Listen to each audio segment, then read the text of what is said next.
Hi, I'm going to demonstrate my test rig for the AI-9 gas turbine. I've built a demonstration box that would basically test my control center. The idea of this is I don't have to keep buggering up the machine itself in case there's a fault.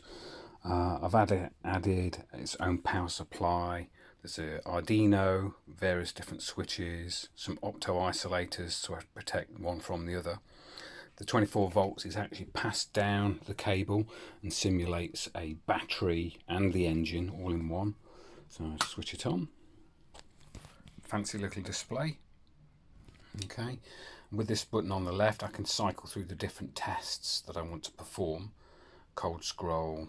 I can issue a faulty oil pressure test, an overspeed test in case the machine goes too quick, or how the control will respond. Low RPM, in other words, it doesn't start. What happens if it gets to the end of the cycle? We've also got running RPM test, which means whilst it's running, the RPM drops below normal, so we can actually test for that. And a normal start, which is what we're going to do first. I've designed the actual front panel. I'm not quite finished yet. There's a TFT display to be dropped in here for temperature sensors. But we've got a false start and cold scroll. Cold scroll means we run the engine without any fuel, and false start means we run the engine with fuel but no ignition. An emergency stop, reset for overspeed in case there's actually a problem, so that we can't restart the engine until we've cleared the overspeed error. You have to press the button for at least 3 seconds to tell the system that you definitely want to run the machine. So 1, 2, 3, and there we go. We start off.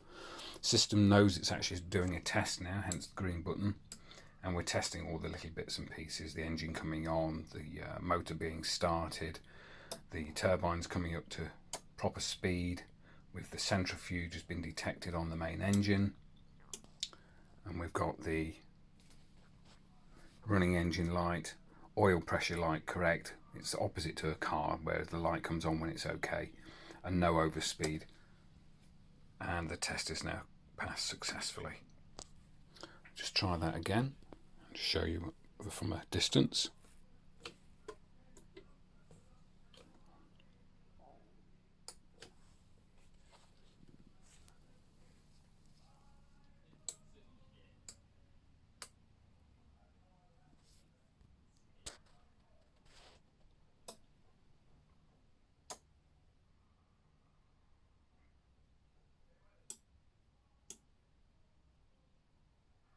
Have to simulate the actual running time and oil pressure, obviously, because there's no real machine here.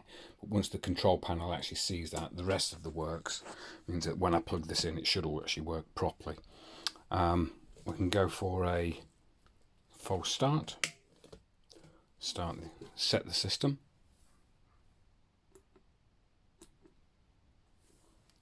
And run through the process again. This time we won't get ignition being sent. So let's have a look what we get.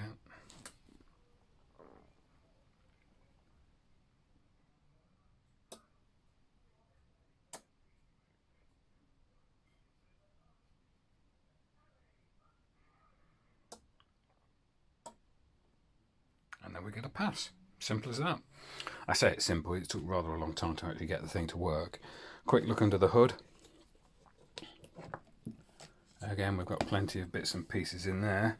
There's an Arduino again, a bunch of relays, various switches. There's also a temperature sensor got to go in there yet, but I haven't finished that yet. But this will be enough for our basic dry run test on the actual engine.